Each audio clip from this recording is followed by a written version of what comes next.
Bienvenue dans Mauvaise Langue, le podcast qui vous emmène au cœur du sport de haut niveau. Je suis Nicolas Lang, basketteur professionnel, et je vais vous guider à travers les hauts et les bas d'un milieu impitoyable où chaque détail peut faire la différence. Rejoignez-moi pour partir à la rencontre des acteurs et des actrices qui définissent la performance et booster votre progression.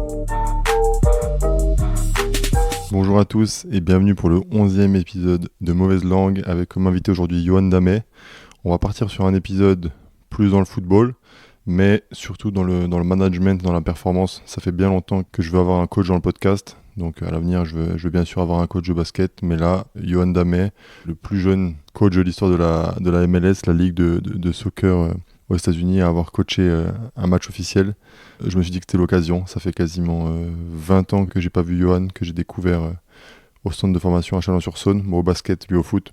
Et quel choc quand j'ai vu il y a quelques années dans l'équipe qu'il avait eu un poste en MLS, alors que je l'avais totalement perdu de vue, et je me suis dit que ça pouvait être un super invité pour le podcast. Donc voilà, je suis très fier d'avoir eu Yohan pour cet épisode, et j'espère que ça va vous plaire. C'est parti pour notre conversation avec Yohan Damet. Salut Yohan, merci d'être avec nous dans cet épisode de Mauvaise Langue. Ça fait quasiment 20 ans que je t'ai pas vu, donc ça fait bizarre de te voir là, mais merci d'être venu parmi nous. Salut Nico, merci pour l'invitation. Pour ceux qui te connaissent pas, surtout que voilà, je parle quand même beaucoup plus de basket que d'autres sports généralement dans le podcast, est-ce que tu peux te présenter s'il te plaît? Je m'appelle Yohan Damet, ça fait maintenant 11 ans que je vis en Amérique du Nord. J'ai commencé à jouer au football à l'âge de 8 ans et j'ai décidé de passer de l'autre côté de la ligne et de débuter dans le coaching quand j'avais 16 ans. Donc ça va faire 19 ans que j'entraîne. Et les 8 dernières années au niveau professionnel. Et comme je le disais, ça fait 11 ans que je vis à l'étranger. Je suis passé par le Canada et je suis actuellement entraîneur adjoint au Columbus Crew dans l'Ohio aux États-Unis. Ok, bon, une carrière super intéressante qu'on va aborder. Avant d'aller plus loin, comment t'en es venu à jouer au foot? J'ai vu que t'es né à Marseille d'ailleurs. Est-ce que c'était un signe? Parce que moi je t'ai connu en Bourgogne à Chalon-sur-Saône, mais t'es né à Marseille. Donc comment t'en es arrivé à être à Chalon, et est-ce que c'était un signe au final, tu vois, d'être né dans une ville de foot comme ça? C'est une bonne question. Je pense pas que c'était un signe. J'ai pas grandi dans une famille de footballeurs. Mon père avait aucune connexion avec le football.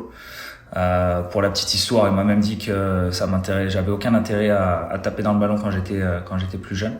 Okay. Je te dirais que moi, le début de l'histoire, ça a vraiment été la Coupe du Monde 98 en France, où tout le monde s'est pris un peu au jeu de regarder les matchs, de suivre l'équipe de France, et puis de voir l'équipe aller au bout, et puis après petit à petit commencer à taper dans le ballon, à prendre du plaisir, avoir aussi un aspect social, éducatif à travers ça, à grandir, à me développer, à me challenger un peu, et puis rapidement on s'est vu à l'époque de Chalon en sport-études. Et puis rapidement, je prends conscience que le haut niveau, ça sera compliqué, et que j'ai envie de rester dans le sport. C'est vraiment quelque chose qui me plaît. J'ai aussi la chance de rencontrer des coachs qui m'ont marqué sur le plan sportif, mais sur le plan humain aussi. Et je me dis, regarde, peut-être c'est à mon tour d'essayer de redonner. Donc j'ai 16 ans et je me dis je vais me lancer dans le coaching, puis je vais voir si ça me plaît, je vais voir si je suis capable de transmettre. Et puis je me suis pris au jeu, et puis les choses sont allées de la façon dont elles sont allées, et aujourd'hui j'ai pas de regret, quoi.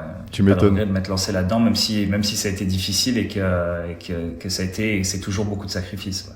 Déjà, t'as arrêté parce que tu prenais plus de plaisir, ou vraiment d'un point de vue c'est quoi ma meilleure chance d'aller au niveau? Et joueur, enfin au foot de toute façon la concurrence elle est incroyable, et vraiment ma meilleure chance d'aller au niveau c'est peut-être de passer coach. Au final, tu peux même pas te dire ça, parce que la réalité, c'est que quand tu as 16 ans et que tu connais un peu le système en France, tu sais que les coachs, en moyenne, ils ont la mi-quarantaine, la cinquantaine. Donc si tu penses au haut niveau, même les adjoints, les staffs sont assez vieux. En tout cas, à l'époque, je te parle de ça il y a 15-20 ans. Je me dis pas, je vais coacher au niveau, mais je me dis, regarde, il y a peut-être du potentiel là-dedans. J'ai envie de voir ce que je peux faire. Les staffs dans le football sont quand même, et dans le basket et dans le sport professionnel sont quand même assez larges. Donc les métiers du sport sont quand même assez étendus. Donc je me dis, regarde, je vais tenter ma chance. Je vais voir ce que ça donne. Et puis un peu de la même façon qu'en tant que joueur, les gens ils te disent regarde, ok c'est bien beau, tu veux faire coach, mais quel métier tu veux faire, c'est quoi le vrai métier que tu veux faire, parce que coach la réalité c'est que ça paye pas si t'es pas dans un centre professionnel, si t'es pas dans un club dans un club professionnel. Donc c'était une démarche intéressante qui a pas été évidente, mais moi mon idée en fait pourquoi j'ai arrêté de jouer, c'est qu'à un moment donné tu commences à passer tes licences, tes diplômes. Ça prend du temps, tu commences à t'éduquer, ça prend du temps, mais tu commences aussi à t'éduquer, à développer un aspect critique. Et du coup, tu te mets à analyser tout, quoi. T'es au quotidien, tu vas, même si tu vas jouer au niveau amateur, tu t'entraînes 3 fois par semaine, tu prends ton temps personnel à toi pour t'entraîner. En plus, en parallèle, tu commences à coacher. Et là, tu commences à analyser comment ton coach, il te coach toi et comment il interagit avec toi. Et forcément, à un moment donné, toi qui développes ton aspect un peu critique et qui commence à développer quelques petites compétences ou quelques petites connaissances, tu commences à analyser et puis à un moment donné, t'es dans la balance à te dire ok, peut-être qu'il faut que réellement je me concentre sur moi, le coaching et que je laisse un peu de côté l'aspect joueur, même si je prends toujours du plaisir à jouer, j'essaie encore de jouer un peu dans la semaine.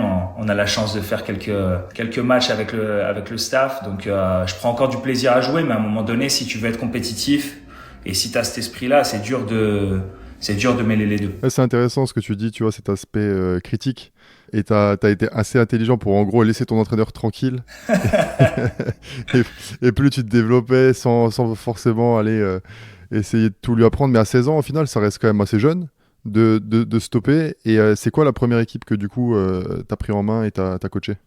En fait, j'ai continué de jouer et de coacher pendant quelques années. J'ai commencé à coacher quand j'avais 16 ans. J'ai fini mon lycée à Beaune.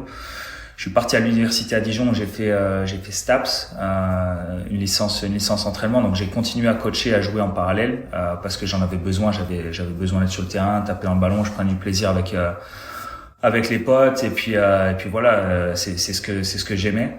Et je stoppe réellement à 23 ans parce que j'ai blessure au genou qui traîne. J'ai pas vraiment envie de passer du temps sur la réhab, j'ai envie de passer plus de temps sur le coaching. Donc je commence réellement à 16 ans avec des U12, U11, U12, et de mes 16 ans jusqu'à je te dirais jusqu'à Montréal, jusqu'à mes 27 ans, je fais de la formation. Donc je suis passé avec je te dirais qu'entre 11 et la réserve, j'ai tout fait. Okay. Donc je suis passé par toutes les catégories de 11 ans jusqu'à la réserve. Donc super intéressant, super enrichissant parce que des âges de développement différents, des besoins différents, l'adolescence est différent que quand t'as 11-12 ans. Donc voilà, mais j'ai commencé avec des tout petits à Beaune en 2006. Et qu'est-ce qui te fait ensuite partir donc à Montréal? Est-ce que en France c'était je sais pas, tu sentais moins de débouchés? Ou est-ce que là-bas, tu as vraiment eu une opportunité que tu ne pouvais pas forcément refuser? Sachant que moi, Montréal, personnellement, je ne connais pas cette ville, mais j'en ai entendu que du bien, ou alors aussi peut-être simplement voir autre chose, quoi. Pour la petite histoire, en fait, ce qui se passe, c'est que y a un Canadien montréalais qui vient jouer dans mon club amateur. Et ce gars-là, international jeune avec le Canada pour espoir de signer un contrat en France, et puis au final il s'entraîne avec nous et puis il passe 6 mois avec nous, puis on sympathise. Les choses se passent pas comme il veut pour lui, il rentre au Canada et puis l'été qui suit il me propose de venir passer les vacances, et du coup je pars là-bas pour la première fois, je pense en 2008 ou 2009. Et je découvre un monde nouveau en fait, où le sport amateur a beaucoup de moyens. Une saison au Canada pour un jeune ça coûte $3,000 quoi. Donc okay. Ce qui est inconcevable en France, parce que au Canada les structures sont privées, donc il faut les louer, la licence permet de payer les éducateurs. En France tout est au final toutes les structures sont des associations. Donc tu payes ta licence qui est au final ta registration pour la ligue, quoi. Mmh. Donc j'arrive là-bas et je découvre en fait des clubs amateurs qui sont super structurés, qui sont super professionnels en fait dans leur approche. Et je me dis ok, intéressant. Et du coup j'y retourne chaque été et je me développe un petit réseau. Je vais passer un peu de temps dans le monde amateur à Montréal et je me dis regarde, Il y a définitivement quelque chose à faire là-bas. Moi, mon rêve, c'est de coacher et d'en vivre. Et je vois que des coachs amateurs vivent du coaching à Montréal et je me dis, regarde, si l'opportunité, elle arrive, pourquoi pas. Et en parallèle, je reste en France. Et quelques années plus tard, une personne que j'ai rencontrée qui était un monde amateur se retrouve à créer le centre de formation à Montréal et à me dire, regarde, le centre de formation est en train de grandir, on va chercher des profils. Et me parle d'opportunités et c'est comme ça que ça commence en fait. Et c'est là où je me dis, regarde, il y a peut-être quelque chose à faire au Canada. Et 2 ans plus tard, voilà en fait, 2 ans plus tard, je suis là-bas. Et c'est mon premier contrat à temps plein en tant qu'entraîneur, en tant qu'éducateur. Donc c'est là que la passerelle se fait. Parce que la réalité, c'est qu'en France, ça reste un milieu très fermé, accessible aux anciens joueurs, accessible à des gens qui ont plus d'expérience, qui sont plus âgés. Et je vois que ça va être bouché, que ça va prendre beaucoup de temps. Donc quand l'opportunité se présente, c'est sûr que je saute dessus, quoi. Et quand tu reçois, quand tu signes ton premier contrat, que tu dis bon, en gros maintenant c'est bon, je peux vivre du foot quand même. Est-ce que tu ressens une fierté, même si bien sûr tu n'es peut-être pas coach principal en MLS, tu vois, mais est-ce que tu te dis, bon, j'ai quand même peut-être bien fait le bon choix, je suis vraiment là où je voulais être, quoi, tu vois? Ah, 100%, 100%. Quand j'arrive là-bas, je croque la vie à pleines dents, quoi. C'est vrai, ok. C'est un pays que je connaissais parce que j'y étais allé chaque été, mais pour moi, je me dis, bon, ben voilà, je me lève le matin pour coacher. Je me lève le matin pour coacher, je me lève le matin pour travailler avec des gens qui sont dans la même démarche intellectuelle que moi, qui est de rendre les joueurs meilleurs, de les aider dans leur parcours sportif et éducatif. Et non, je prends du plaisir, quoi. Je prends du plaisir. Encore une fois, pour moi, c'est la première étape. Je regarde, il y a quasiment 10 ans en arrière maintenant, le salaire c'est un salaire qui est super minime, quoi. Tu vis avec pas grand chose, mais une fierté et puis un plaisir de se lever le matin et d'aller faire ce que je considère même aujourd'hui pas comme un travail. Ouais, c'est un sentiment incroyable que j'ai encore aujourd'hui. Après, t'as le côté un peu inverse qui est pourvu que ça dure et un peu la peur que tout s'arrête, quoi. Ouais. Parce que tu dis bon ben voilà, tu travailles pour ça, mais au final tu sais que le milieu du sport c'est un milieu qui est difficile et ça peut s'arrêter du jour au lendemain pour tout le monde. Et j'ai lu que ça parlait de pré-académie. Ouais. C'est quoi exactement une pré-académie au foot? Une pré-académie, ça serait l'équivalent de l'école de foot en France. C'est le cursus qui est de 8 à 12 ans en fait. Okay. Donc à Montréal, tu avais en fait la pré-académie qui était un cursus payant pour les jeunes et l'académie qui était un cursus qui était pris en charge par le club pour justement un gros centre de formation, quoi. Okay. Donc je te dirais c'est plus une partie du développement des joueurs qui étaient appelés comme ça et qui se comparerait à l'école de foot en France. Ouais. Ah, c'est super intéressant. C'est un peu quelque chose vers lequel je veux me lancer, tu vois, après ma carrière. Il faudra qu'on en reparle parce que je pense qu'en France il y a quelque chose à faire de ce côté-là, tu vois, au niveau basket, et t'as beaucoup de jeunes qui sont demandeurs de progresser. Et au final, tu sais bien, en club, tu peux progresser, mais t'es coach de jeunes en club, t'as 12 joueurs, t'as des choses à mettre en place, tu veux gagner tes matchs aussi, t'as pas forcément le temps pour tout le monde avec 1 ou 2 entraînements par semaine de faire progresser les gens, quoi. Donc je pense qu'il y a vraiment des choses à faire pour faire progresser les jeunes qui veulent progresser, quoi. Donc super intéressant. Comment tu gères la charge d'entraînement sur des groupes comme ça, d'ailleurs, des 8-12 ans? On sait qu'à cet âge-là, c'est quand même encore, tu vois, c'est jeune. Ça doit être c'est pas simple de gérer ça, non?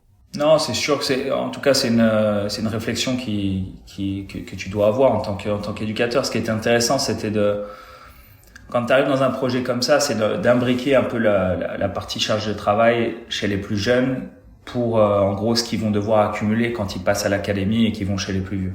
Okay. Donc je te dirais la façon la plus facile de gérer la charge, c'est le nombre de séances, c'est dans le volume au final. Et après à l'intérieur de ça, à mon avis, il faut qu'il y ait une compréhension de quels sont les besoins des jeunes, d'un point de vue coordination, d'un point de vue vitesse. Tu vois, sur les jeunes comme ça, t'es sur du développement physique qui reste primaire au final, qui reste la base, mais qui est aussi important. Donc, être capable de comprendre ça. Et je te dirais, j'ai toujours été j'ai toujours cru beaucoup en le fait que l'activité te permet de te développer physiquement. Alors, je te dis pas que je crois pas dans la préparation physique qui est dissociée, mais en tout cas au plus jeune âge, tu as besoin que ça soit ton activité primaire, donc le football, le basket, qui te développe physiquement. Moi, j'ai jamais vu des petits jeunes là qu'il fallait faire courir sur le côté et leur enlever le ballon. Donc, est-ce que tu es capable de leur développer des qualités de coordination, par exemple, avec le ballon? Et je pense que c'est cette réflexion qu'il faut avoir, parce que t'as trop vite, je pense maintenant, cette mentalité de tu veux faire de ton petit de 8, 10, 12 ans une machine de guerre, et puis tu veux l'envoyer, tu veux qu'il court, tu veux qu'il sprint, tu veux qu'il soit rapide, tu veux qu'il fasse ci, qu'il fasse ça. Mais il faut que le plaisir il soit quand même mis au centre de l'activité chez les plus jeunes, et il y ait le plaisir de pratiquer son activité, et à l'intérieur de ça trouver les moyens, les leviers pour justement développer ses habilités physiques. Ouais, c'est sûr. T'as raison. Faire de la muscu trop tôt. On a eu Manu Lacroix, tu connais Manu? Il était dans le podcast, et il parlait de ça aussi. Il parlait de cet âge-là, et aussi de la partie, tu vois, faire de l'athlétisme pour les plus jeunes. Ça te permet aussi de t'amuser et de développer certaines fonctions physiques et tout. Donc, c'est des choses qu'on faisait, à Montréal, tu vois, les activités multiples. On avait des petits, on leur faisait faire de la Zumba, on leur faisait faire du judo, on leur faisait faire... Tu vois, ça c'est des trucs, ça faisait partie du cursus, parce que justement, faut qu'ils touchent un peu à tout, tu vois. Faut qu'ils découvrent leur corps, faut qu'ils découvrent aussi d'autres choses que le football, qui plus tard on pense va les aider aussi dans leur développement. Donc je rejoins Manu à 100% là-dessus. Ouais. Bah, au basket il y a aussi de la Zumba, mais c'est plus en pro après les matchs, tu vois. C'est différent. on connaît ça aussi, t'inquiète. À quel moment ensuite est-ce que tu voulais rester sur les jeunes, ou alors à quel moment t'arrives, on va dire, à repasser ou à passer sur un âge plus adulte, et voir le milieu vraiment professionnel? Bah, c'est intéressant, parce qu'en fait, je me mets pas d'objectif. Je me dis pas, je commence pas avec le U12 en me disant, ouais, je vais essayer chaque année, tu sais, de passer à une catégorie, et puis d'arriver rapidement le plus proche possible d'une équipe première ou d'une équipe professionnelle. Tu vois, je me mets pas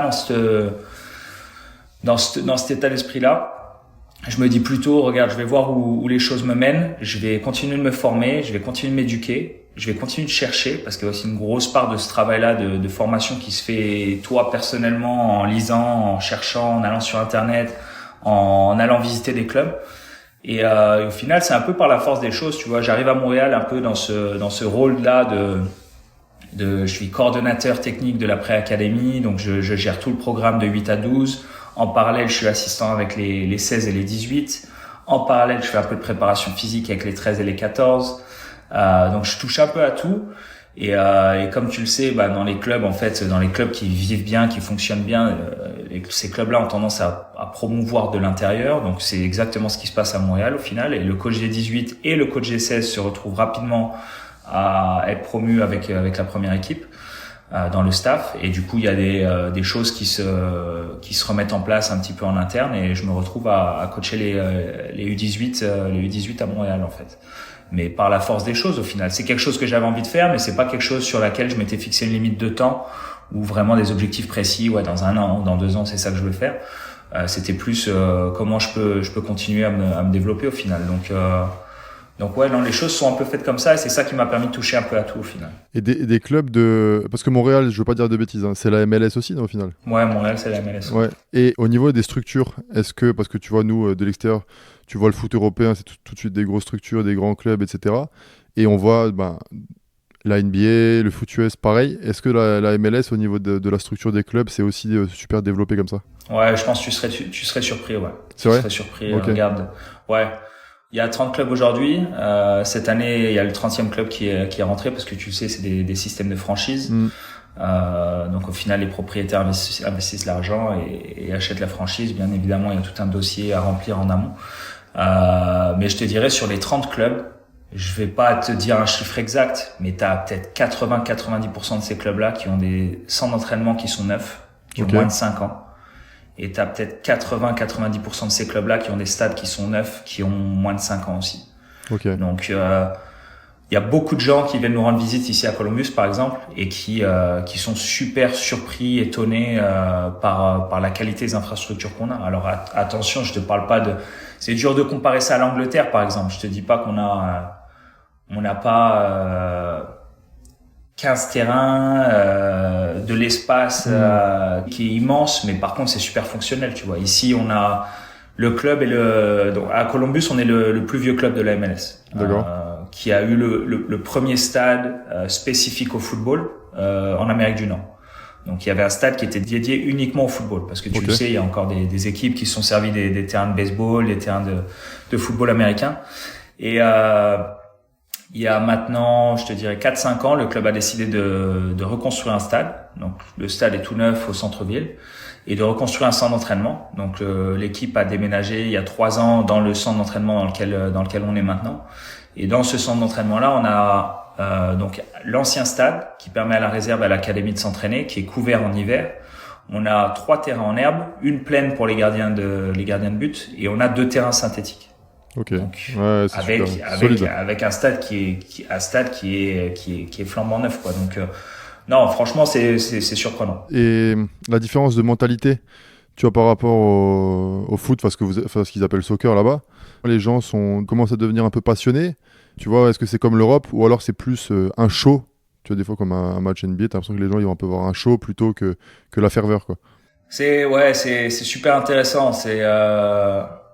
Je te dirais, la nouvelle génération grandit avec le football, le soccer comme sport. Donc je te dirais que ça est en train de basculer un peu, et je pense que la Coupe du Monde en 2026 va vraiment faire encore une fois la balance, et je pense que le pays va passer dans une autre dimension au niveau du football. Mais c'est intéressant comme en fait les clubs sont reliés à leur héritage un peu culturel de là où ils sont situés, en fait. Tu vas à LAFC et à LA Galaxy. Okay. Tu vas à Los Angeles, tu as une forte communauté hispanique qui fait que l'ambiance au stade c'est autre chose, quoi. Ouais. C'est quelque chose qui se rapproche peut-être de l'Europe. Tu vas dans d'autres clubs, tu vas à New England qui est à Boston. Le stade est assez loin du centre-ville. Je te dirais, c'est un peu plus calme, c'est un peu plus tranquille. Par contre, le gros point commun dans tous les stades, c'est que ça reste un environnement qui est assez, ici ils appellent ça family friendly. Okay. C'est très familial, très calme, très calme comparé de l'Europe. Tu vois, l'Europe, tu vas dans des stades. Moi, je raconte encore des histoires, on rigole parce quand on va en off-season, tout le monde rentre un peu en Europe ou va voir des matchs un peu en Angleterre ou en France ou à l'étranger. Et c'est vrai, quand tu rentres d'Angleterre et que tu vois ce que les joueurs et ce que les coachs y prennent par les supporters, ouais. Bah, ça te change de l'environnement dans lequel on est au quotidien, nous, tu vois, parce que ça a rien à voir, c'est clair. Tu préfères peut-être être là où t'es quand tu vois ça, non? Bon, après, c'est du haut niveau, mais regarde, des fois, c'est un peu trop, quoi. Ouais, non, où est la limite? C'est toujours ça, la passion des gens, la passion à les extrêmes qu'on lui connaît, c'est que les gens peuvent vite perdre la tête. Après regarde, ça a aussi son charme. Moi j'aime bien revenir en Europe parce que c'est vrai que les matchs ils ont une autre saveur, tu vois, les gens apprécient d'une façon différente. Ouais, c'est sûr. Donc c'est vrai que c'est sympa, mais c'est ce qui fait le charme un peu culturel des différents pays dans lesquels tu peux travailler. Et au niveau salaire, ça en est où maintenant la MLS par rapport, parce qu'on voit souvent des anciens tu vois des grands joueurs qui sont généralement un peu en fin de carrière. Mais bon, quand tu arrives à attirer Messi, etc., je suppose que tout le monde ne gagne pas comme Messi non plus. Mais tu vois, niveau salaire, ça se situe où un peu par rapport à l'Europe? La grosse différence, c'est le salary cap qui te bloque un peu sur... Explique vite fait, Yohan, le salary cap pour ceux qui ne connaissent pas trop. C'est comment le salary cap, c'est qu'au final, tu as un budget qui est attribué au club chaque année. Et en fait, les clubs doivent rester à l'intérieur de ce budget-là. Donc, tu as l'exception des 3 joueurs désignés qui va passer... là, il y a un transfert sur le nombre de joueurs désignés qui est en train de se faire. Donc, il y a ces règles-là qui sont en train de changer. Mais en gros, c'est ça, tu as un budget à respecter et ton équipe, ton effectif doit rentrer dans ce budget-là. Donc c'est pour ça que tu as les joueurs qui sont en gros dans différentes tranches. Okay. Donc je te dirais peut-être de la même façon qu'en NBA, tu as le syndicat des joueurs qui est très très fort, qui est très puissant en fait en Amérique du Nord dans les sports professionnels, qui définit un peu les grilles du salary cap. Donc tu as un salaire minimum pour les joueurs qui est autour des $100,000 à l'année. Donc en gros, allez, on va dire 9 000 $ par mois pour les joueurs les moins bien payés. Et après, t'as les joueurs désignés qui sont, y a pas de limite, quoi. Donc t'as des mecs qui sont à 5, 8 millions par an. Donc, le gap, il est là. à la différence de l'Europe où je te dirais que c'est plus homogène. Okay. C'est plus homogène dans la répartition des salaires. Alors, bien évidemment, t'as des gros salaires et t'as des salaires qui sont un peu plus raisonnables, mais je te dirais, c'est là que la différence, elle se fait à l'intérieur de tes effectifs, c'est que t'as des mecs qui font pas beaucoup d'argent, donc si tu mets ça en parallèle avec potentiellement leur qualité, leurs compétences, et des mecs qui font beaucoup d'argent et que tu mets ça en parallèle avec leur qualité et leurs compétences, bah t'as des effectifs qui sont un peu plus hétérogènes, qui rendent les choses un peu plus intéressantes parce que tu dois prendre ça en considération aussi toi dans ton travail, quoi, dans le coaching, dans l'harmonie et la dynamique du groupe que tu vas avoir. Mais non, les salaires pour les joueurs sont intéressants. Et après Montréal, tu pars à Cincinnati, si je dis pas de bêtises. Ouais. J'ai lu dans un article que t'avais rencontré le coach dans un colloque pour coach ou une formation, et que en gros il t'a signé alors que vous aviez passé seulement 20 jours ensemble. Tu peux raconter un peu cette histoire, parce que je dis c'est vraiment un coup de foudre footballistique là pour le coup, tu vois. Bah un des gros conseils que je donnerais à tout le monde, c'est déjà de se former, parce que les formations c'est super intéressant. Mais c'est vrai que les formations c'est aussi des lieux de networking, tu sais, c'est des endroits où tu échanges et tu te crées un réseau en fait de contacts et de gens avec qui tu peux échanger, tu peux développer, tu peux partager des expériences. Et du coup, j'arrive à Montréal, j'ai l'équivalent de la licence A UEFA en France, donc le BMF si je me trompe pas. Et je me dis, regarde, j'ai deux façons de voir les choses. Soit je refais mes formations au Canada en me disant, regarde, je vais découvrir une autre fédération qui forme les coachs et je vais voir une autre façon de faire. Ou alors j'arrive en me disant, bon bah voilà, j'ai ma licence à UEFA, ça sera mieux que les licences qu'il y a au Canada, je reste là-dessus. Et puis au final, je me dis non, j'ai envie de voir autre chose, donc je recommence, je fais ma licence B canadienne, ma licence A canadienne. Et j'arrive sur la licence A canadienne, et là, c'est vraiment les coachs qui travaillent au niveau professionnel au Canada, en fait. Et ouais, on passe 20 jours, 2 fois 10 jours, en fait, sur 2 années séparées. 2 fois 10 jours tous ensemble, et puis t'imagines bien les formations, donc tu fais du terrain, tu fais de la salle, du travail en groupe. Et au final, 2 mois après les deuxièmes 10 jours de formation, j'ai ce coach-là qui m'appelle et qui me dit, bon, bah, je vais prendre le projet à Cincinnati. J'ai besoin d'un adjoint. J'ai vu durant la formation ce que tu pouvais faire en gros, et qu'en plus tu pouvais parler un petit peu anglais. Mon anglais était un peu bancal à l'époque. Il m'a dit, regarde, cherche un adjoint, est-ce que tu veux venir? Et puis bah moi j'étais à Montréal, j'étais employé, tu sais, on en reparlera sans doute plus tard, mais quand tu vis à l'étranger, en gros tu te recrées un cercle, quoi, tu te recrées une base, une fondation. Ça faisait 3 ans que j'étais là. Comme je te disais, j'étais heureux dans le travail, j'étais heureux au club, j'étais heureux dans ma vie. Je m'étais créé un cercle d'amis, tu vois. J'adore Montréal, la ville est incroyable. Et puis ce gars-là m'appelle et me dit, bon ben voilà, en gros j'ai besoin de toi là maintenant, je signe maintenant, je cherche un adjoint, est-ce que tu viens?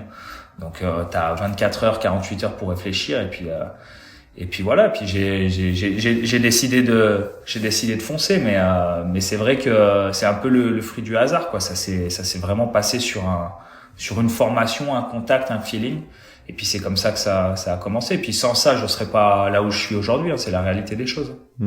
Et j'ai vu donc après vous avez eu des bonnes saisons, mais à un bout d'un moment, bien sûr, tu as une saison un peu plus compliquée, ça arrive dans n'importe quel projet. Et quand le coach a été licencié, donc du coup c'est toi qui as repris. Ouais. Et tu as été du coup le coach le plus jeune de l'histoire de la MLS. Et c'est là où moi je t'avais revu dans l'équipe en me disant, attends, Yoann Damet, ce nom je le connais, tu vois. Ils avaient fait un petit truc, il me semble, dans l'équipe. J'ai dit, attends, c'est un truc de ouf. Et tu peux me parler un peu de ce moment, parce que ça doit être super touchy, dans le sens où c'est quoi ton émotion et ton état d'esprit? Bon, la saison elle est compliquée, c'est le gars qui t'a fait venir et pour qui t'as bossé, donc t'es aussi responsable, tu vois, dans la mauvaise saison. Mais d'un autre côté, je pense que être coach principal en MLS, tu dois aussi ressentir un peu de fierté. C'est quoi un peu le mix de toutes ces émotions-là quand on te propose le poste? Bah, c'est difficile. Puis c'est plus complexe que ça, en fait. C'est plus complexe que c'est juste quelques mauvais résultats. T'es dans les clubs depuis 15-20 ans, donc tu sais ce qui se passe derrière les portes, tu vois. Tu sais ce qui se passe. Tu sais qu'il y a les dynamiques, il y a du management, il y a de la gestion. Tu sais qu'il y a d'autres problèmes que les résultats qui sont cachés. Donc, la base de l'histoire, la base de l'histoire, elle est là, en fait. Et quand la transition se fait, je te dirais, il y a une espèce de fracture au club qui est là. Et le club assez rapidement se dirige vers une transition qui est, regarde, on va essayer de garder ce qui peut être gardé, et puis de voir comment on peut gérer cette phase-là, gérer la transition au final. Donc le club au final vient me voir dans ce moment-là et me dit écoute, on aimerait que tu t'occupes de l'intérim et que ça soit toi qui dirige l'équipe jusqu'à ce qu'on trouve un nouvel entraîneur. On a l'intention de te garder par la suite, on a l'intention que tu continues à l'intérieur du club, que tu restes un adjoint du club, donc qui soit rattaché au club. Donc peu importe les entraîneurs qui viendront dans le futur, que tu restes avec nous et que tu assures un peu la continuité du projet. La transition. Mais je t'avoue que non, quand ça arrive, c'est un mix d'émotions, quoi. C'est un mix d'émotions parce que tu sais que ça va pas bien. En plus de ça, tu sais que ta charge de travail qui est déjà là, elle va doubler ou tripler. Et puis voilà, il va falloir trouver des solutions à se retrousser les manches. Donc c'est, je te dirais, sur le moment, t'as pas le temps de savourer. Tu te dis pas, je vais coacher en MLS. Tu te dis pas, je vais être le head coach, le plus jeune head coach en MLS. Non, tu te dis comment je vais être capable rapidement d'essayer de changer les choses. T'es à l'intérieur, t'as une idée toi les problèmes, t'as une idée peut-être aussi de comment les gérer, comment les adresser. Comment tu vas être capable de mettre ça en place rapidement dans une situation qui est difficile. Donc c'est plus ça, moi, qui me traverse l'esprit quand ça arrive, en fait. Et est-ce que tu as de l'espoir, parce que même si là on te dit que c'est que pour un intérim, est-ce que tu as quand même au fond de toi ce petit espoir de se dire bon, on sait jamais, ça se passe bien, tu vois, potentiellement, pourquoi pas, tu vas devenir coach à temps plein, quoi. Franchement, sur le moment, j'y pense pas. Je sais que la réalité des choses, c'est que si les choses se passent super bien sur le moment, c'est sûr que pour moi, c'est le début de ma carrière. Je le sais. C'est la réalité, c'est que tout intérim qui se passe bien, t'as une chance de démarrer là-dessus. Mais c'est pas une pression que j'ai envie de me mettre. Je me dis plus sur le moment, et c'est pas non plus une pensée qui me traverse l'esprit. Sur le moment, c'est vraiment, ok, on m'a confié une tâche, on m'a confié une responsabilité, il faut que je le fasse du mieux que je peux, et il faut que j'essaye de faire partie du changement et de la redirection, en gros, du projet. Donc c'est comment je vais être capable de prendre ce qui est à ma disposition, les ressources que j'ai autour de moi, que ce soit les ressources humaines ou les ressources infrastructurelles, pour justement avoir un impact durant ce laps de temps, pour assurer la transition au mieux, et que potentiellement le prochain entraîneur qui arrive, il arrive dans des conditions qui sont meilleures que les conditions dans lesquelles j'ai dû assurer l'intérim. C'est ma réflexion du moment. Et tu es quand même assez jeune pour un coach à ce moment-là. Comment tu vois, tu arrives à t'imposer? Je ne sais pas si vous aviez un groupe expérimenté à l'époque ou pas, mais ça doit pas être simple non plus, tu vois, d'expliquer à des gars. C'est réducteur de dire comment jouer au foot, mais tu vois, de leur apprendre des trucs. Tu l'as bien dit au début, quand tu étais encore joueur, tu avais un esprit assez critique. Tu dois avoir des gars comme ça et des gars qui doivent se dire attends, mais j'ai 36, 37 ans et il y a un petit jeune qui était assistant il y a 2 semaines. Enfin, tu vois, c'est pas simple de s'imposer. C'est aussi un monde où il y a pas mal d'ego. Comment tu as réussi à faire le boulot de ce côté-là?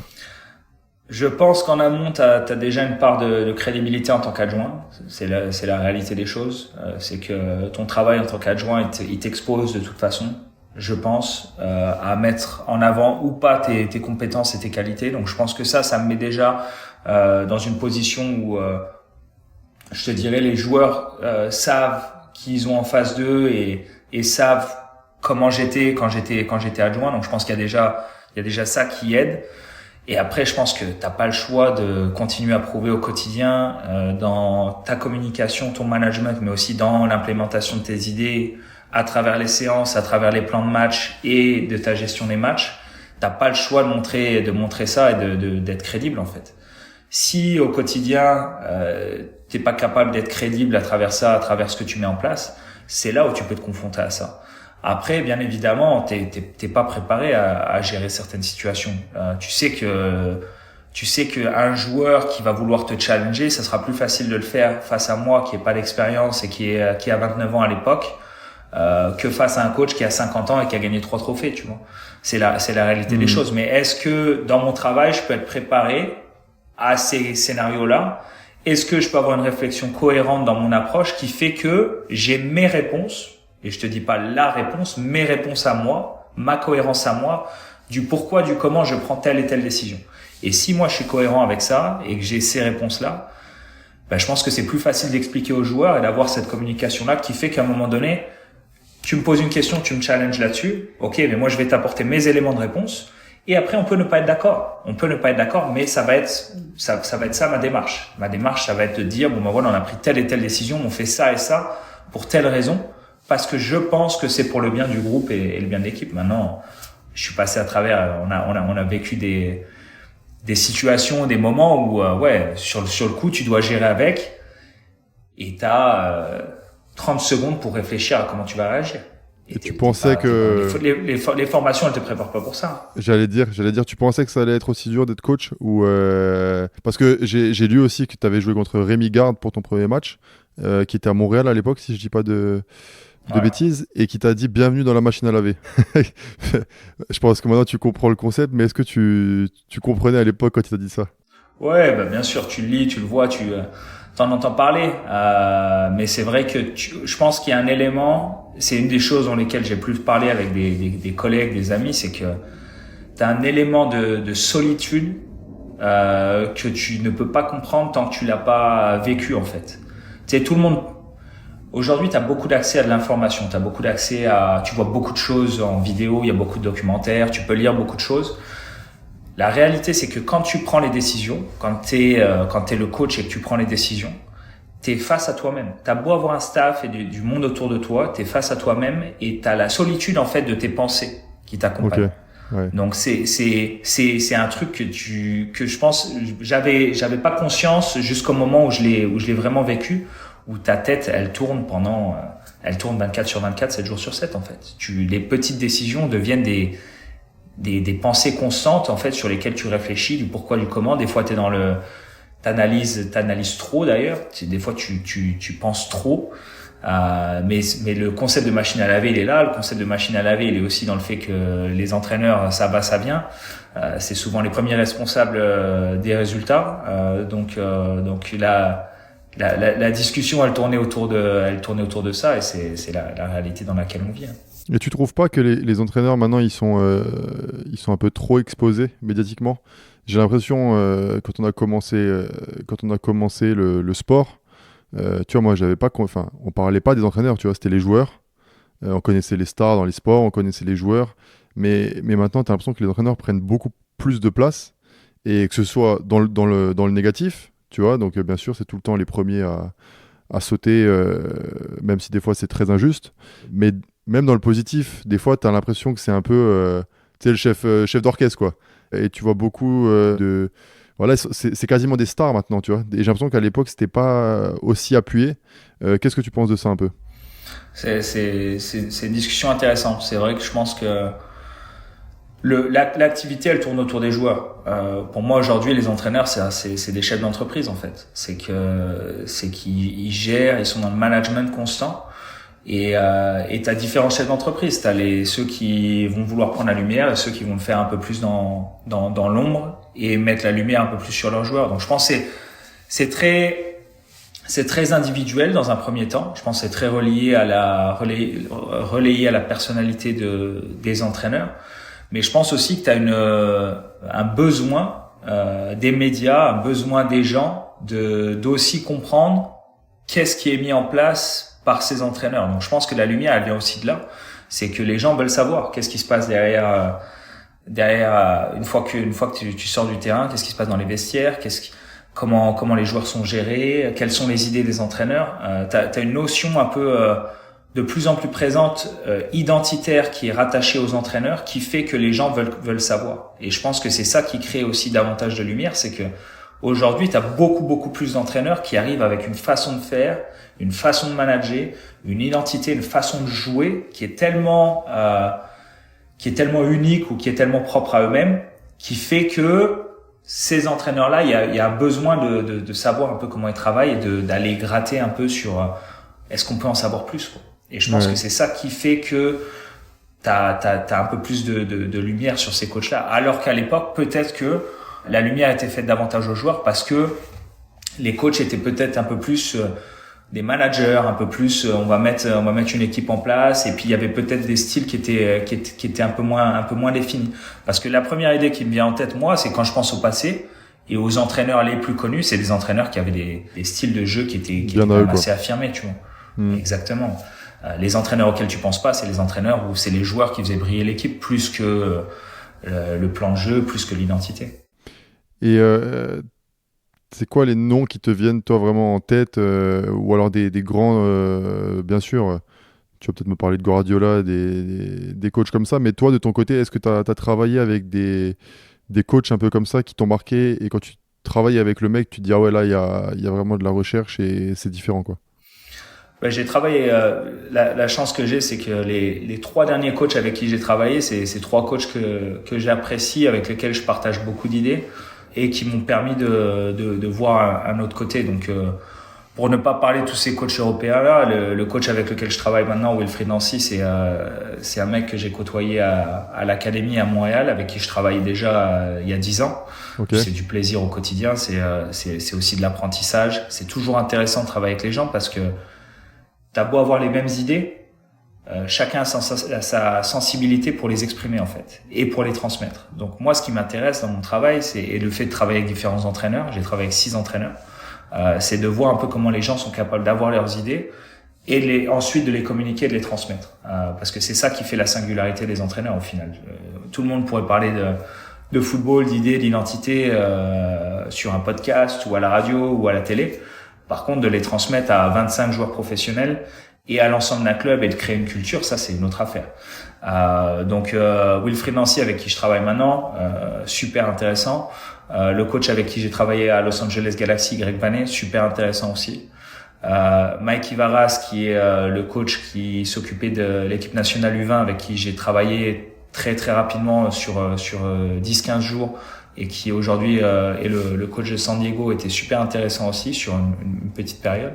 Donc ça, c'est des mecs sur lesquels c'est super intéressant parce que tu partages une idée commune du jeu, mais eux ont leur façon à eux de l'apporter, de la communiquer et de manager le groupe. Donc pour moi, c'est du petit lait parce que je me dis, regarde, c'est des mecs avec lesquels je partage beaucoup d'opinions, mais ils ont une façon de communiquer et de faire qui serait peut-être pas la mienne, mais de laquelle je peux me nourrir pour le futur en fait. M'inspirer, ouais. Ouais.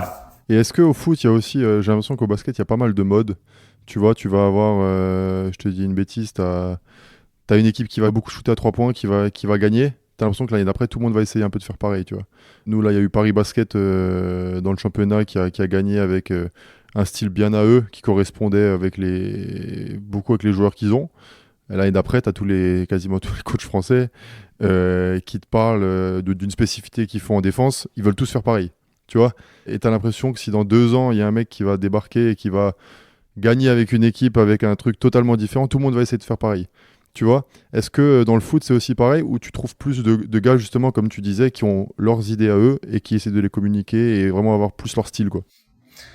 Moi, je vais prêcher pour ma paroisse parce que je suis convaincu, c'est que aujourd'hui, je pense que c'est compliqué, et je peux même te retourner un peu la question, c'est compliqué. Et si aujourd'hui ton coach il arrive et puis qu'il dit on va faire une semaine on va faire ci, ou alors une saison on va faire ci, et la saison d'après on va faire ça. Moi, ma première question en tant que si j'étais joueur, c'est ok, mais toi tu crois en quoi en fait? C'est quoi tes croyances? C'est quoi tes convictions? Et c'est pour ça que, à mon avis, tu vois beaucoup plus d'entraîneurs maintenant qui ont leurs idées à eux, qui les développent avec le temps, qui sont capables ou non de les implémenter dans différents clubs avec différentes équipes, avec différents joueurs, mais des mecs qui croient dans leur truc et qui vont le pousser au maximum pour les implémenter. Parce que je pense qu'au final, ce que ça donne, ça donne une ligne directrice au final. Nous, quand on vend le projet aux joueurs et qu'on l'implémente, ça te crée ton process, et c'est ce process-là qui fait que tu peux garder une ligne directrice à travers la saison et qui te permet de donner du feedback aux joueurs et qui te permet de revenir à l'entraînement et de travailler sur certaines choses. Si du jour au lendemain, t'es dans le pragmatisme complet et que tu dis à ton équipe, cette semaine, on va presser super haut et on va prendre beaucoup de risques, et la semaine d'après, on va être super conservateur et puis on va jouer très très bas et puis on va attendre qu'ils viennent. Moi, j'ai un peu un souci avec ça, dans le sens où tes joueurs, ils ont du mal à sur quel pied danser. Et puis si tu gagnes en ayant pressé haut et que la semaine d'après tu penses qu'il faut presser, il faut défendre bas, et que tu perds, comment tu justifies ça un peu à ton équipe, tu vois? Comment t'es capable d'apporter de la continuité après?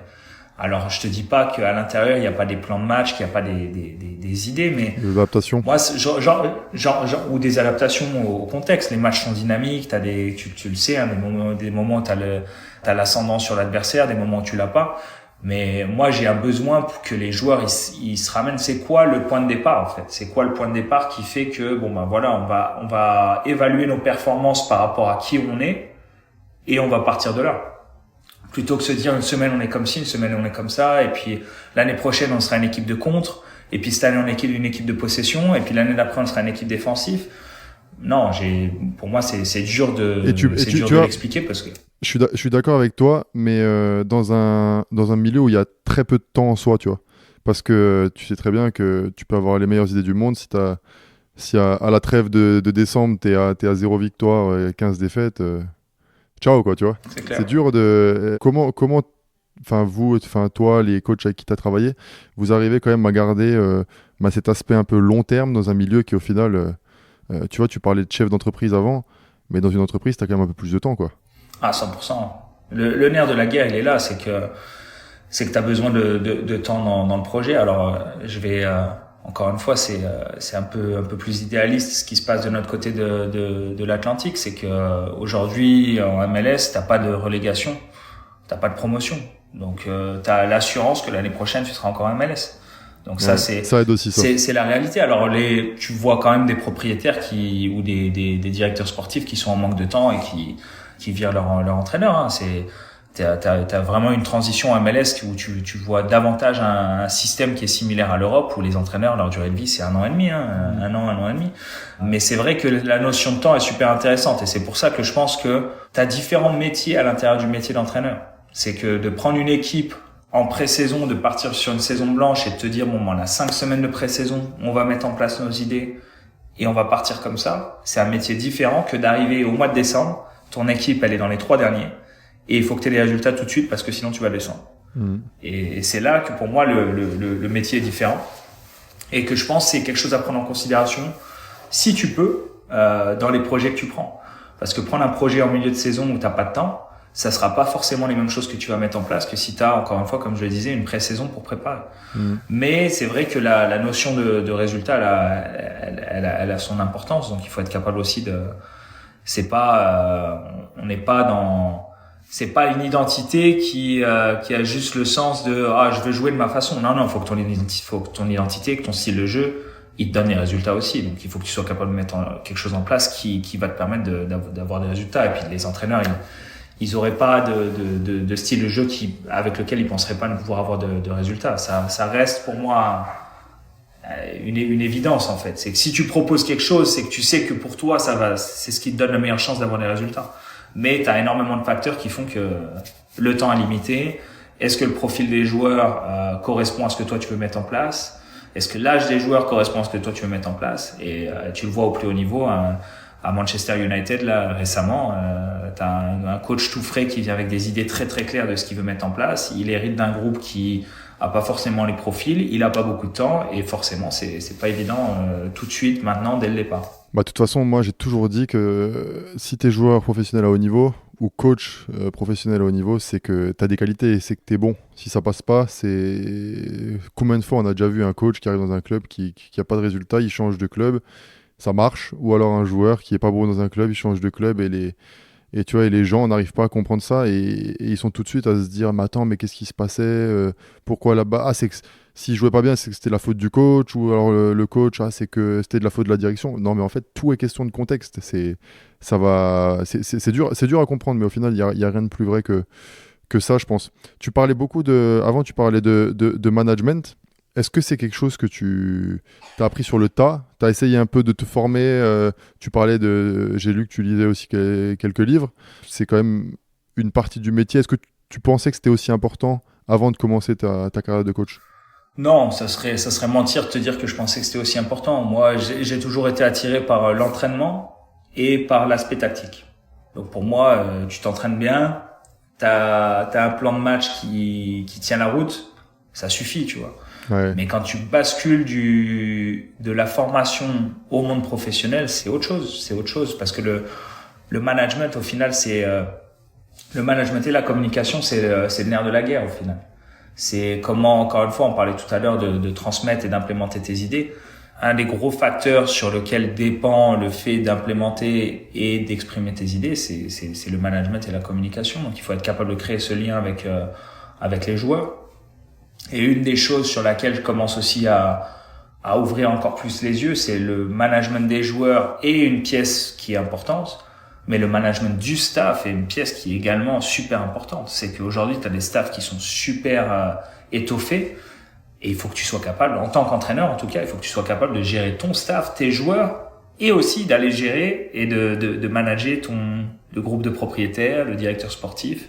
Tu sais, manager en haut, c'est aussi quelque chose qui fait partie du métier et auquel t'es pas forcément formé dans les formations d'entraîneur. En tout cas, sur les licences pro, t'es un peu plus sensibilisé à ça. Mais il faut que t'apprennes sur le tas, il faut que tu lises, il faut que tu cherches, il faut que tu essayes. Et puis, la difficulté de travailler avec l'humain, c'est que le management ne peut pas être le même avec tout le monde. Le management ne peut pas être le même d'une année sur une autre. Tu vois, nous, on a un groupe qui, entre l'année dernière et cette année, on a 2 joueurs qui sont partis, un joueur qui est arrivé, donc on a quasiment le même groupe. Est-ce que le management va être le même, exactement le même que la saison passée? Je suis pas sûr. Donc, c'est quelque chose qui est en constante évolution. L'être humain évolue constamment. Donc, il faut que toi aussi, tu sois capable de prendre ça en considération dans comment tu vas manager les mecs. Oui, et puis d'une saison sur l'autre, même si tu as réussi, tu as toujours... moi, j'ai été jeune avant, tu as les plus jeunes qui vont vouloir plus l'année d'après, alors que l'équilibre était parfait, tu vois. Moi, je sais qu'à Chalon, à l'époque, on avait fait le triplé. Au final, nous, on était jeunes, on en voulait plus, quoi. Enfin, gagner, c'est bien, mais au bout d'un moment, t'en veux plus, quoi, tu vois. Et ça peut remettre tout l'équilibre du groupe en question, ça peut remettre beaucoup de choses. Et c'est vrai que mais c'est marrant quand tu me dis de gérer le staff, gérer les joueurs, gérer le board. Tu te dis, en fait, mais le coach, il a même plus de temps, en fait, pour penser tactique et penser foot, quoi, tu vois. Ça fait beaucoup de choses, quoi. Et ça m'emmène sur ma prochaine question. Comment gérer une vie de famille à côté encore? Tu vois, est-ce que tu arrives à garder un équilibre vie pro, vie perso ou pas?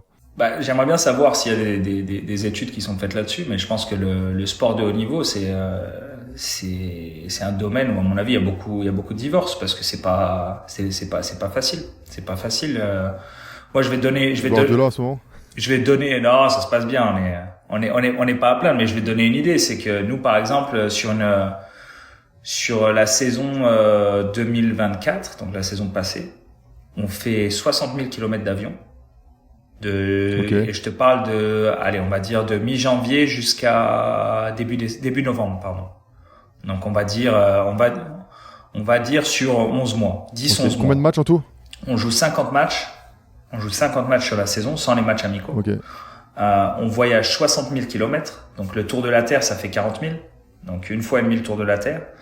Et on passe 104 jours à l'hôtel. 104 jours à l'hôtel, 50 et quelques nuits à l'hôtel. Donc ça, c'est sur une année, sur l'année 2024 où on se retrouve, on joue dans toutes les compétitions, on va au bout, on fait 3 finales l'année dernière, donc on va au bout de beaucoup de choses. Notre parcours en play-off s'arrête assez tôt, mais sinon t'ajoutes un autre 4-5 matchs. Mais du coup c'est pas facile parce que c'est super prenant, quoi. Le truc, c'est que même quand t'es présent, t'es pas forcément présent mentalement parce que tu sais que t'as des échéances à venir, tu sais que t'as des séances à venir, tu sais aussi que il va falloir que tu t'essayes de récupérer un minimum avant d'enchaîner. Donc je te dirais que non, c'est vraiment pas évident. Après moi j'ai toujours été un croyant de mieux vaut la qualité que la quantité. Et c'est comme ça que j'essaie de vivre ma vie privée, c'est que je préfère passer du temps de qualité dans ma vie privée que de passer de la quantité. Je préfère, encore une fois, des fois tu te poses la question, tu te dis est-ce que je serais pas mieux à travailler du lundi au vendredi et puis avoir mes week-ends, tu vois. Et puis tu y penses 30 secondes et puis après tu te dis non, ça serait pas pour moi, ça fonctionnerait pas. Mais on s'est quand même tous déjà posé cette question un jour. Je sais que pour toi c'est pareil, donc non, mais ça fait partie du truc. Tu joues beaucoup de matchs chaque année, t'es aussi beaucoup sur la route. Les distances sont pas les mêmes, mais l'idée est la même, c'est que le peu de temps que tu as en famille, est-ce que tu es capable d'être présent, d'être 100% présent? Et ça, c'est un effort qu'il faut que tu fasses. Faut que tu mettes beaucoup d'intention là-dedans. Sinon, t'as vite fait de te laisser embarquer sur, t'es pas dans le mood, t'as envie de dormir, et puis tu profites pas au final.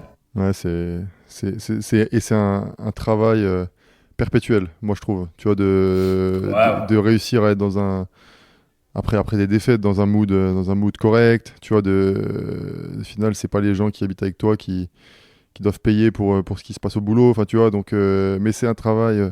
J'essaie de travailler sur moi-même aussi, toi. Et moi, toi, je sais pas, mais moi, c'est pas forcément là où je suis le meilleur, tu vois. C'est là où c'est intéressant parce que je suis sûr que t'as le même problème un peu. T'as les mêmes situations générationnelles. Je te poserai la question. Je serais curieux de savoir comment les plus jeunes dans ton effectif ils prennent la défaite. Tu vois. Parce que moi, je pense que c'est aussi. J'ai vu beaucoup d'évolution aussi là-dedans quand j'ai commencé à coacher ou quand moi je jouais et puis maintenant les joueurs les plus jeunes comment ils sont avec la défaite. Mais c'est clair que moi je suis comme toi. Hein. C'est les moments de défaite, c'est toujours des moments de remise en question et c'est pas évident quand tu rentres à la maison, quoi. Mais tu vois, on parlait de management et que maintenant tu dois gérer aussi les joueurs selon leur tempérament. J'ai l'impression que quand j'ai commencé aussi, on parlait moins de management parce qu'il y avait vraiment qu'un type de management en fait. Tu vois, c'était vraiment marche ou crève et donc pour le coach, il avait moins à se prendre la tête. Tu vois, il s'en fichait que tu sois jeune, vieux, que tu penses comme ça ou comme ça et c'était marche ou crève et le management, c'était ça en fait, tu vois. C'est quoi pour toi la limite entre ok, essayer de comprendre tout le monde, essayer que tout le monde soit bien, essayer de comprendre les différentes générations et pas non plus au bout d'un moment, tu peux pas non plus 24 sur 24 être trop gentil, tu vois. Moi, je pense que c'est l'environnement que tu crées qui fait ça. C'est qu'à un moment donné, t'es là pour accompagner, t'es là pour comprendre. À un moment donné, le point commun entre tout le monde, c'est la performance. Hein. C'est que, ok, il y a du management, c'est que, mais la performance reste l'aspect numéro un. C'est qu'il faut que tu performes. C'est que je veux bien passer du temps avec toi. Mais au bout d'un moment, si tu performes pas ou si tu rentres pas dans le cadre de vie, de cadre de travail qu'on s'est fixé, c'est là où le projet collectif doit être au-dessus de tout au final. C'est que pour moi, les joueurs doivent comprendre que on est là pour les accompagner, on est là pour les aider, on est là pour créer un environnement où ils se développent et ils sont capables de s'exprimer. Mais ça repose sur eux avant de reposer sur nous. C'est que nous, on va mettre en place ces choses-là. Mais à un moment donné, il y a la compétition aussi qui intervient. C'est que tu as 2-3 joueurs qui peuvent jouer dans les mêmes positions. C'est que tu es là pour faire prendre conscience aux joueurs de certaines choses. Mais si eux ne se prennent pas en main, tu sais ce que c'est, hein, le sport de haut niveau. C'est que tu en auras un autre qui viendra taper à la porte ou tu as un mec qui va prendre la place. Et puis, c'est la loi du plus fort au final. C'est que si tu performes et que tu es bon, c'est toi qui va jouer et c'est qu'à un moment donné l'année d'après peut-être que ce joueur-là il sera pas dans le groupe, peut-être que ce joueur-là il va devoir partir sur un autre projet. Donc c'est aussi être capable de faire comprendre aux mecs que oui, il y a différents types de management, mais la base de tout ça reste la performance, ça reste on va être le meilleur qu'on peut être. Avant de finir, je voulais savoir un peu tes ambitions pour le futur. Est-ce que t'es bien en MLS, c'est vraiment t'as trouvé ton cadre de vie, t'es à Columbus actuellement? Ou alors, voilà, l'Europe, ça reste le berceau du foot, etc. Et t'as des ambitions de revenir et de continuer à évoluer? C'est une bonne question. Je te dirais qu'avec l'âge, même si on n'est pas vieux, hein, on est quand même encore jeunes, Nico. Mais non, je te dirais, moi, ce qui me motive vraiment, c'est de travailler avec des bonnes personnes. Pour moi, il y a un des trucs qui m'aide à prendre mes décisions, c'est que dans le futur, j'ai envie de continuer de travailler avec des gens bien, avec des gens avec lesquels je partage certaines valeurs et avec lesquels je partage aussi une certaine idée de mon métier et du jeu en fait. Et si je retrouve ça et qu'à côté de ça il y a des projets qui sont intéressants, c'est sûr que c'est le mix parfait. Donc, mais c'est un peu comme ça que je vois le futur. C'est Europe ou pas Europe. Moi, j'ai envie de continuer de voyager, c'est certain. J'ai envie de continuer à prendre de l'expérience, à me développer, à grandir. Mais encore une fois, je me mets pas en tête des échéances ou l'Europe ou ci ou ça. C'est que si on travaille bien au quotidien, si on fait bien les choses, il y aura certaines opportunités qui se présenteront et puis on verra quand les choses viendront. Mais on vit un peu saison après saison, et puis on contrôle ce qu'on peut contrôler. C'est comme ça que je vois le truc. Alors, en tout cas, là, vous êtes en pré-saison, c'est ça? Ouais, pré-saison en ce moment. Et vous étiez en Californie? On était en Californie, on était à côté de San Diego. Ouais. Et donc les rois du timing par rapport aux incendies, quoi. Bon, on a eu de la chance. On a juste perdu une journée, la dernière journée où on devait jouer en amical à cause des feux. Assez impressionnant d'ailleurs. Donc ouais, on a dû annuler notre premier match amical et puis rentrer à la maison le même jour. Donc voilà. Ok. Bon bah on va suivre ta saison avec beaucoup d'intérêt. En tout cas, merci pour l'entretien. J'ai toujours trouvé, c'est il y a 20 ans maintenant, donc les souvenirs d'enfance, tu sais, ça change, mais que tu étais un des rares footballeurs intelligents. Mais je suis super content parce que la façon dont tu t'exprimes, la façon dont tu penses, je trouve qu'il y a beaucoup de... C'est très juste et tu parlais d'esprit critique, t'en as vraiment beaucoup. Et j'espère que tu vas continuer à évoluer et je te souhaite que du bon parce que j'ai vraiment beaucoup apprécié cet entretien, donc plein de bonnes choses pour la suite, Johan, et encore merci. Merci Nico, merci pour l'invitation et puis félicitations pour la belle carrière que tu continues. C'est gentil, merci beaucoup, à bientôt. Et voilà, c'est la fin de cet épisode. Merci pour votre écoute. N'hésitez pas à aller noter le podcast sur votre plateforme d'écoute préférée. Merci d'avance. Vous pouvez me retrouver sur les réseaux de Lab Basketball pour découvrir tous nos projets. À bientôt!